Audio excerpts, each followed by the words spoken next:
Good morning, all of you. Let's start the third part of my struggle for an education. Second part में हम I have ever eaten तक अर्थ जान चुके हैं। आइए third part start करते हैं। माई वर्क, देखिए, my work pleased the captain so well that he told me I could continue working for a small amount per day. Pleased means होता है खुश करना, सो वेल मीन्स इतना अधिक, told means कहा, कंटिन्यू मीन्स जारी रखना, ए स्मॉल अमाउंट मीन्स एक छोटा पारिश्रमिक, पर डे मीन्स प्रतिदिन। तो देखिए इसका अर्थ होगा मेरे कार्य ने कप्तान को इतना खुश कर दिया कि उसने मुझसे कहा कि मैं प्रतिदिन एक छोटे से पारिश्रमिक पर कार्य करना जारी रख सकता हूँ।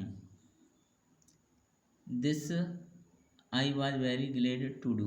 ग्लेड मीन्स खुश करना, तो देखिए इसका अर्थ होगा यह मुझे खुश कर देने वाला था। I continued working on this vessel for a number of days. मैंने इस जहाज पर कई दिनों तक लगातार कार्य जारी रखा, या मैंने इस जहाज पर कई दिनों तक कार्य करना जारी रखा। After buying food with my small wages, wages means होता है मजदूरी या कमाई। अपनी छोटी सी मजदूरी से खाना खरीदने के बाद there was not much left to pay my way to Hampton.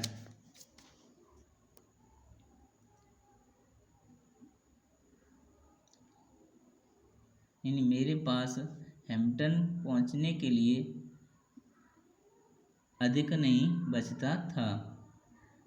In order to economize in every way possible, हर संभव तरीके से बचत करने के उद्देश्य से I continued to sleep under the sidewalk, मैंने फुटपाथ के नीचे सोना जारी रखा। When I had saved enough money with which to reach Hampton, जब मैंने हैम्पटन पहुंचने के लिए काफ़ी धन बचा लिया, I thanked the captain of the vessel for his kindness, मैंने जहाज के कप्तान को उसकी दयालुता के लिए धन्यवाद दिया। एंड स्टार्टेड अगेन, और दोबारा चलना प्रारंभ कर दिया। Without any unusual occurrence, unusual occurrence means होता है असाधारण घटना, यानी किसी असाधारण घटना के बिना। I reached Hampton with a surplus of exactly 50 cents with which to begin my education.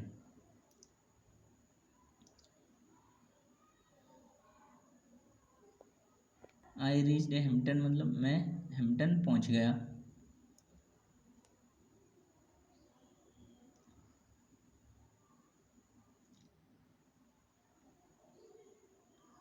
मेरे पास 50 सेंट, उस वक्त मेरे पास 50 सेंट थे जिससे मैं अपनी शिक्षा प्रारंभ कर सकूं। The first sight of the large 3-story brick school building seemed to have rewarded me for all that I had undergone in order to reach the place. First sight means पहला दृश्य, लार्ज मीन्स विशाल, 3 storey brick school building यानी ईंटों से बनी तीन मंजिला तीन मंजिल भवन, सीम्ड मीन्स प्रतीत हुआ, रिवार्डेड मीन्स पुरस्कार।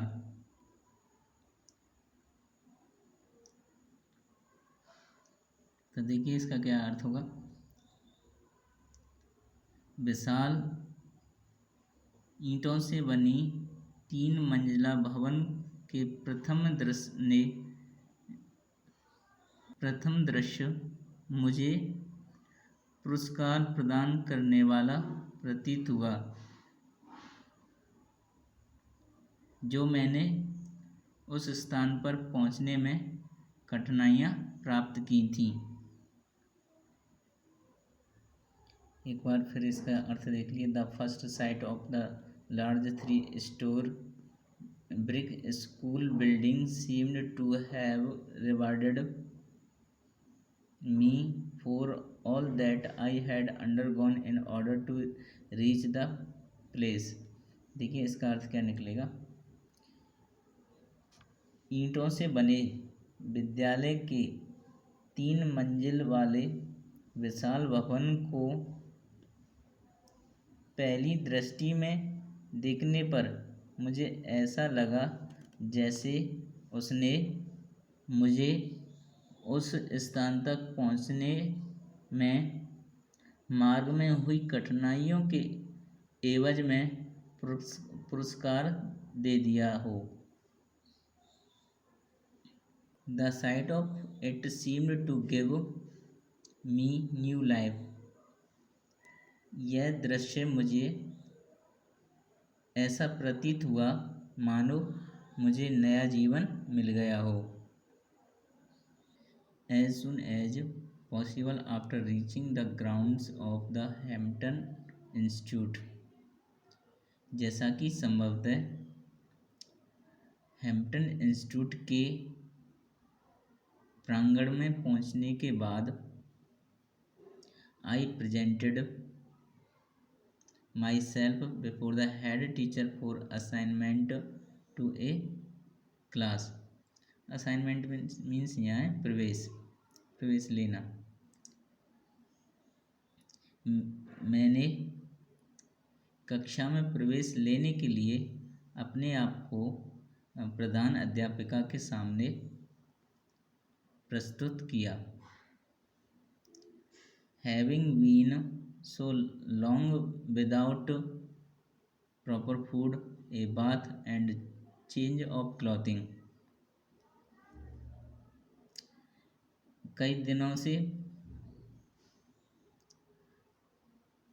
उचित खाना न मिलने पर और न नहाने पर और न कपड़े बदलने पर I did not of course make a very favorable impression upon her। वास्तव में मैं उनके ऊपर अत्यधिक प्रभाव नहीं डाल सका। I could see at once that there were doubts in her mind about the wisdom of admitting me as a student। At once means तुरंत,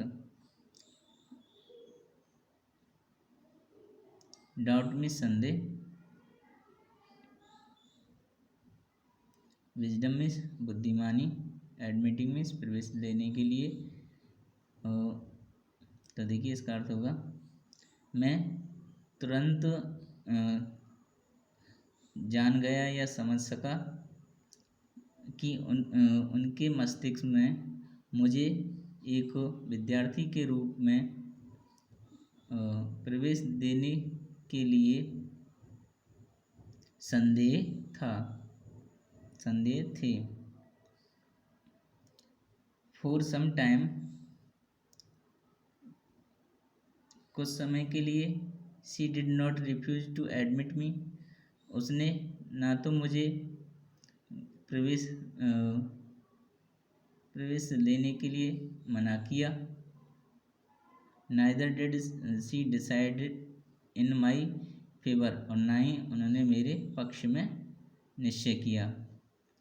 आई कंटिन्यूड टू लिंगर अबाउट हर।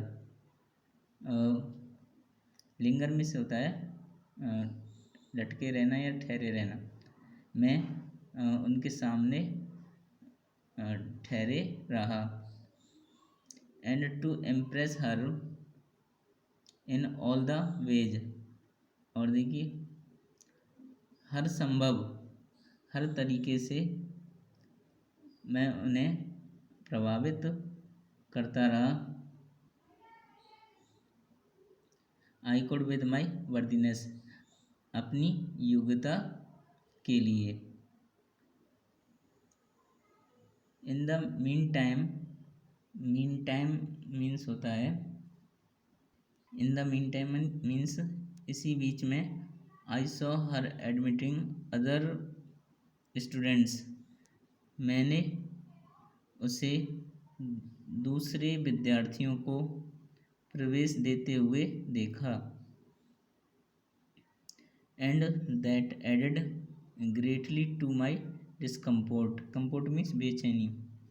देखिए इसका अर्थ होगा, इससे मेरी व्याकुलता या बेचैनी और अधिक बढ़ गई।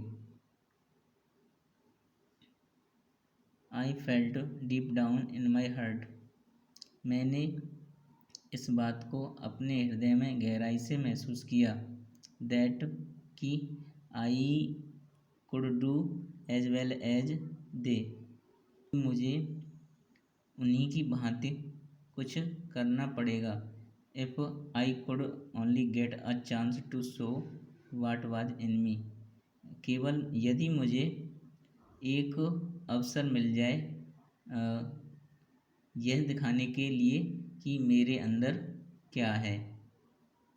After some hours had passed, कुछ घंटे गुजरने के बाद, the head teacher said to me, प्रधान अध्यापिका ने मुझसे कहा, the adjoining recitation room needs sweeping. Adjoining means होता है बगल वाला, रेसिटेशन रूम मीन्स होता है कविता पाठ का कमरा। बगल वाले कविता पाठ के कमरे को झाड़ू की आवश्यकता है। Take the broom and sweep it, broom means होता है झाड़ू, यानी झाड़ू लो और इसे साफ करो। It occurred to me at once that here was my chance. Occurred means होता है घटित होना।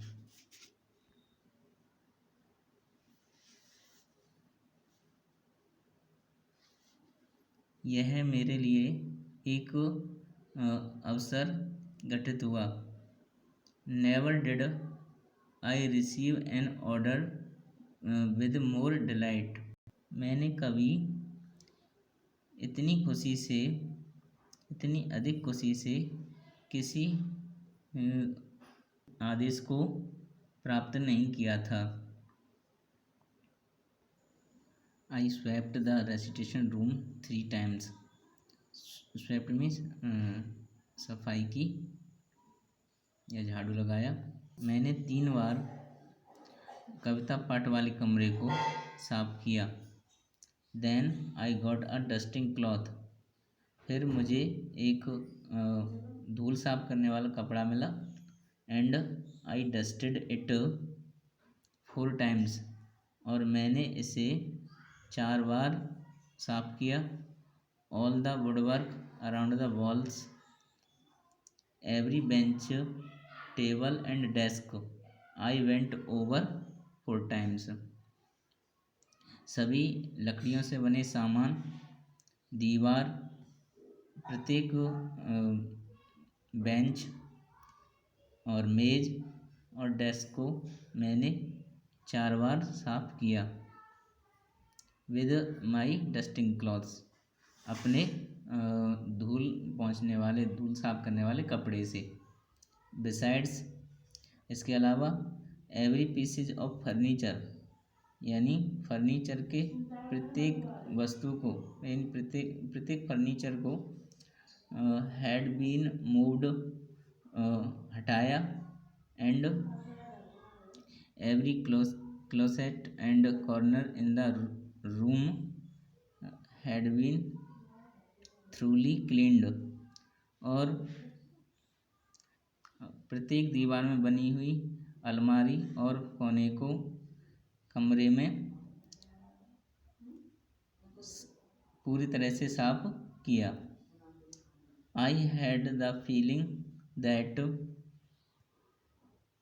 इन a large measure my future depended upon the impression. मैंने महसूस किया था कि मैंने अत्यधिक महसूस किया था कि मेरा भविष्य प्रभाव के ऊपर निर्भर था। I made upon the teacher in the cleaning of the room. मुझे प्रधान अध्यापका को कमरे की सफाई से करना था, यानी मेरा जो जीवन था वह प्रधान अध्यापिका के प्रभाव पर निर्भर था।